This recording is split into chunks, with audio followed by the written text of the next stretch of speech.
Jukebox, l'émission qui fait bavarder la musique. Dès que je me fais de mon art et du rôle de l'écrivain. Jukebox!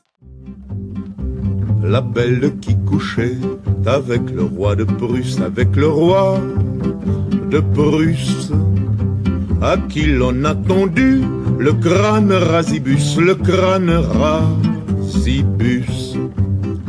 Son penchant prononcé pour les ischli-bediches, pour les ischli-bediches. En septembre 1937, les troupes phalangistes entrent dans la ville de Guillena, près de Séville en Andalousie. Il n'y reste que des femmes, des enfants et des vieillards. Les combattants républicains sont partis se battre sur le front. À leur arrivée, les miliciens arrêtent 19 femmes républicaines âgées de 24 à 70 ans, dites femmes de rouge. L'une d'entre elles est enceinte. Elles ont été choisies parce qu'elles sont épouses de militants communistes, parce qu'elles lisent la presse républicaine, parce qu'elles sont militantes antifascistes, parce que ce sont des femmes libres et engagées pour leurs idées, ou parce qu'elles ne se sont pas mariées à l'église. Ces dernières seront dénoncées par le curé de la paroisse.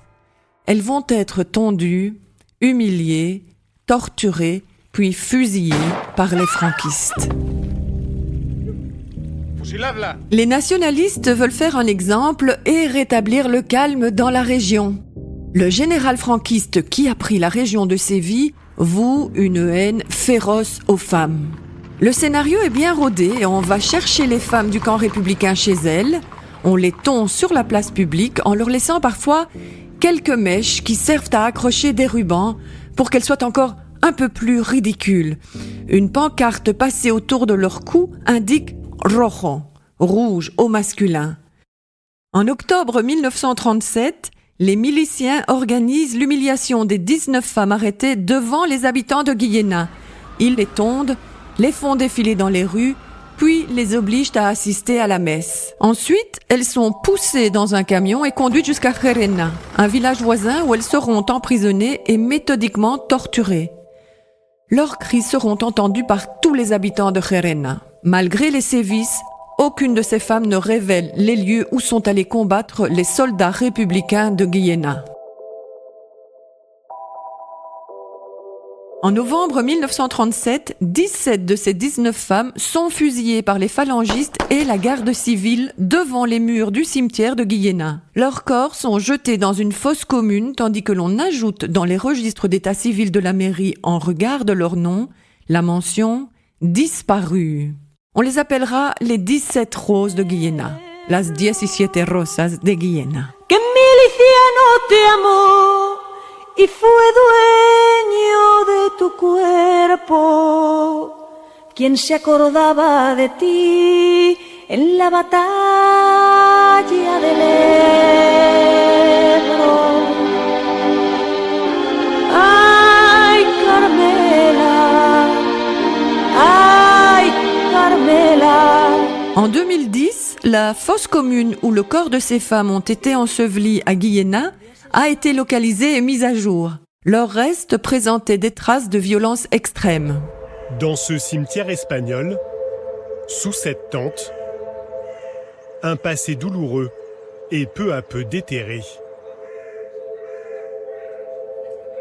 Ces crânes, ces ossements, exhumés par des archéologues, sont ceux de disparus, des victimes de la répression du dictateur Franco, fusillés, puis ensevelis dans des fosses communes. Le 15 décembre 2012, leurs dépouilles ont été transférées dans un panthéon construit pour les accueillir dans le cimetière de Guillena.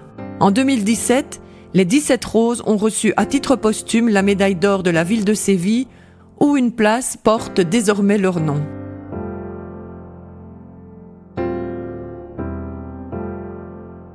Que reproche-t-on à ces femmes de rouge pendant la guerre civile espagnole ?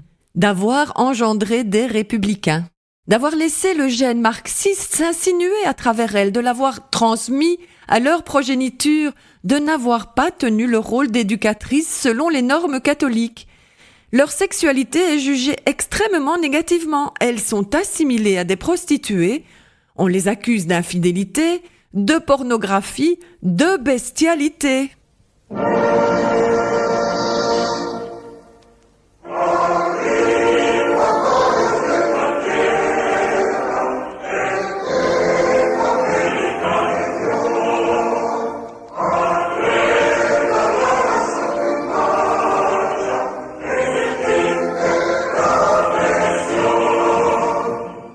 femmes sorties de l'enfermement du foyer sont ainsi assimilées à des hérétiques et à des filles publiques qui constituent une menace pour l'ordre machiste. Dépourvues de leur chevelure, elles perdent leur pouvoir de séduction. Les cheveux courts, elles retournent à l'ordre masculin. Il semble d'ailleurs que les résultats de soumission obtenus par la tonte soient de loin meilleurs à ceux obtenus par le viol.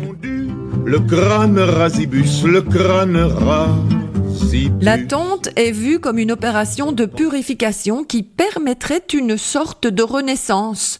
Le corps des tondus qui a porté la pourriture marxiste peut ensuite être porteur du projet de régénération fasciste de la société espagnole. Après la guerre, les tondus qui ont survécu sont rééduqués par la section féminine de la Phalange. Elles sont assignées à résidence avec visite obligatoire et régulière au commissariat où on les retondra régulièrement afin de les désigner encore et encore comme des éléments indésirables au sein de la société fasciste espagnole. Ces femmes, profondément blessées, se sont souvent refusées pendant très longtemps, tout droit au bonheur, et ont connu d'énormes difficultés à se reconstruire une vie et un équilibre intérieur. Ce choc traumatique se transmet également à leurs enfants qui peuvent être dépressifs ou intérioriser un sentiment de culpabilité. Desvencijados huesos, enterrados al borde del camino, abandonados huesos, no acariciados huesos de un dolor no amortajado, pero no son a simple vista solo huesos. La tonte a suffisamment marqué Ernest Hemingway pour qu'il commence son roman Pour qui sonne le glas par la phrase « Elle a un beau visage, elle serait si belle si on ne l'avait pas tondue ». On est loin de la tonte Guillerette de Georges Brassens.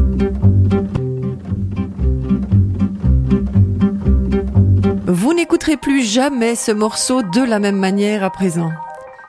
Si vous m'écoutez sur une plateforme qui le permet, n'hésitez pas à me suggérer des chansons au contenu pouvant intéresser mes abonnés. N'hésitez pas à liker, à noter ou à commenter avec bienveillance. Merci.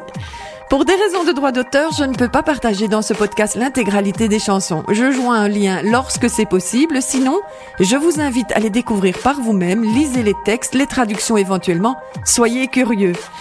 Merci du soutien que vous m'apportez en vous abonnant à ma chaîne. Ceci assure un juste équilibre entre le donner et le recevoir. Je vous embrasse et à tout bientôt en musique sur Jukebox. Dès que je me fais de mon art et du rôle de l'écrivain.